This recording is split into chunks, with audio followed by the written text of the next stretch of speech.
యుద్ధకాలం వచ్చేసింది. యుద్ధం, యుద్ధం అనే మాటలు అన్ని వైపుల నుంచి వినిపిస్తున్నాయి. ఆల్రెడీ సన్నాహాలు పూర్తవుతున్నాయి. రాబోయే 24 గంటల్లోనే వార్ మొదలవుతుందని, మొదలవ్వబోతోందని చెప్తున్నారు. ఏకంగా పాకిస్తాన్ సమాచార మంత్రే ఈ విషయం గురించి ఒక ప్రకటన చేశాడు. మాపై ఇండియా అటాక్ చేయబోతోంది అని. నిజానికి దీన్ని పాకిస్తాన్ మంత్రి చెప్పనక్కర్లేదు. ఢిల్లీలో వేగంగా జరుగుతున్న పరిణామాలను గమనిస్తే స్పష్టంగా అర్థమవుతుంది.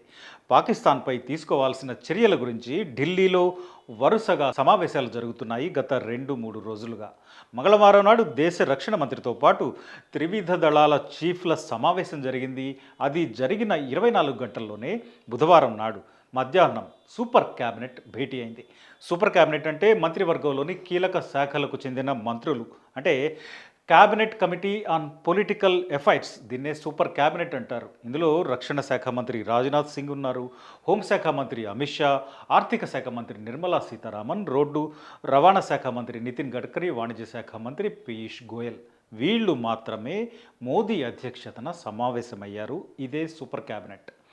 ఇట్లా ఈ మంత్రులంతా పాల్గొన్న సమావేశంలో అత్యంత కీలకమైన అంశం గురించి చర్చించారు. నిజానికి మోడీ ప్రధానమంత్రి అయిన తర్వాత సూపర్ క్యాబినెట్ భేటీ అవ్వడం ఇది రెండోసారి మాత్రమే. 2019లో పుల్వామా అటాక్ తర్వాత మొదటిసారి ఇట్లాంటి సమావేశం జరిగింది. మళ్ళీ ఆరేళ్ల తర్వాత ఈ సూపర్ క్యాబినెట్ భేటీ అయింది. పెహల్గామ్లో టెర్రరిస్టుల దాడి తర్వాత యుద్ధ మేఘాలు కమ్ముకున్న టైంలో ఇట్లా సూపర్ క్యాబినెట్ భేటీ జరగడం కొద్ది గంటల్లోనే పెద్ద మార్పుకు సంకేతం అనే విధంగా చర్చ నడుస్తోంది. ఇటు మన ప్రభుత్వం అంతర్జాతీయ సమాజానికి కూడా కొన్ని రకాల సంకేతాలు ఇచ్చింది, సమాచారం ఇచ్చేసింది, దీనిపై స్పష్టత ఇచ్చేసింది. రాయబారులతో పాటు కొందరు ప్రధానులతో కూడా మన దేశం నుండి మాట్లాడటం జరిగింది. మరోపక్క సరిహద్దులో 48 గంటల్లోపు మీ పంట పొలాల్లో పనులు పూర్తి చేసుకోండి, కోతలు ఏమైనా ఉంటే పూర్తి చేసుకోండి అని బీఎస్ఎఫ్ క్లారిటీ ఇచ్చేసింది. ఇప్పటికే సైన్యానికి పూర్తి స్వేచ్ఛ ఇచ్చారు ప్రధాని మోదీ. అటు ఆర్మీ కూడా ఏ క్షణమైనా దాడులకు సిద్ధంగా ఉన్నాము అని స్పష్టం చేసింది. దీంతో యుద్ధం మొదలు కాబోతోంది అనుకోవడానికి ఇంకా మరే రకమైన అడ్డంకి లేదు. నిజానికి మన దగ్గర ప్రజల నుండి, రాజకీయ పార్టీల నుండి ఎవరికి దీనిపై భిన్నాభిప్రాయం లేదు. పాకిస్తాన్కి బుద్ధి చెప్పాల్సిందే అని అన్ని పార్టీలు అంటున్నాయి. కాంగ్రెస్, ఎంఐఎం సహా అందరూ ఏక కంఠంతో దీని గురించి మాట్లాడుతున్నారు. పాకిస్తాన్కి బుద్ధి చెప్పాల్సిందే అంటున్నారు. సో భారత పార్లమెంట్లో రాజకీయంగా ఈ విషయంలో ఏకాభిప్రాయం చాలా క్లియర్గా ఉంది. పాకిస్తాన్ మీద అటాక్ చేయాల్సిందే అనే దానిపై క్లారిటీ ఉంది. సో ఇప్పుడు బాధ్యత అంతా ఆర్మీపై పడింది.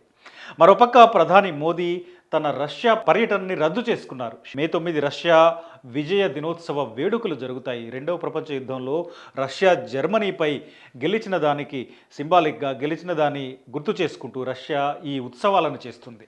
80 ఏళ్లుగా ఇవి జరుగుతున్నాయి. దీనికి ఈ ఏడాదికి మోడీకి ఆహ్వానం వచ్చింది.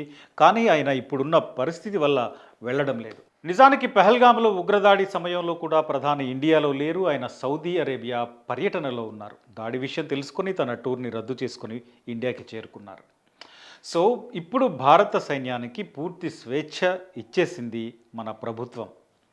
సూపర్ క్యాబినెట్ భేటీని నిర్వహించారు. ఉగ్రవాదులు ఎక్కడ ఉన్నా వదిలేది లేదు అని ఆల్రెడీ ప్రకటించిన మోడీ ఇప్పుడు వరుస సమావేశాల తర్వాత ఆర్మీకి ఇవ్వాల్సిన స్పష్టత ఇచ్చేశారు.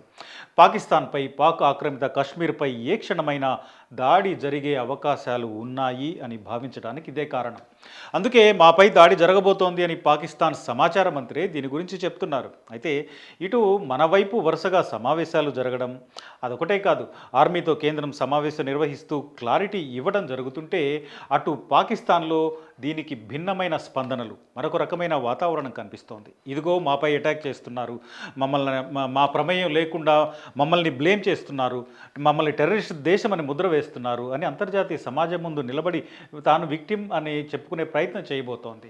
దానికి తోడు ఉగ్రవాద నాయకుల్ని సేఫ్ ప్లేస్కి తరలిస్తోంది, బంకర్లలో దాస్తోంది అంటున్నారు. ఇప్పుడు సిచ్యువేషన్ అంతా ఆర్మీ చేతుల్లోనే ఉంది. స్కెచ్ వేయాల్సింది వాళ్లే, అమలు చేయాల్సింది వాళ్లే. వాళ్లకు ఏం చేయాలి అని మాత్రమే ప్రభుత్వం చెప్తుంది. ఎలా చేయాలి అనేది ఆర్మీ రెస్పాన్సిబిలిటీ. ఇప్పుడు పాకిస్తాన్ అంతర్జాతీయ సమాజం ముందు ఏకాకిగా మారబోతోంది.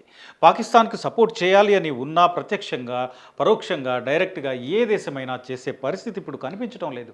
దౌత్యపరమైన సపోర్ట్ కావచ్చు, లేదా ఆయుధపరమైన సపోర్ట్ కావచ్చు, ఇట్లా ఏ రకంగానూ పాకిస్తాన్ పక్కన మరే దేశం నిలబడే పరిస్థితి లేదు. దీంతో ఇప్పుడు పాకిస్తాన్లో ఒక రకమైన టెన్షన్, యుద్ధ భయం చాలా స్పష్టంగా కనిపిస్తోంది. అయితే ఈ మిలిటరీ అటాక్ లేదా యుద్ధం ఇది మన టార్గెట్లన్నింటినీ సాధిస్తుందా, మన లక్ష్యాలను సాధిస్తుందా? దీంతోనే కాశ్మీర్లో ఉగ్రవాదాన్ని అంతం చేయగలమా?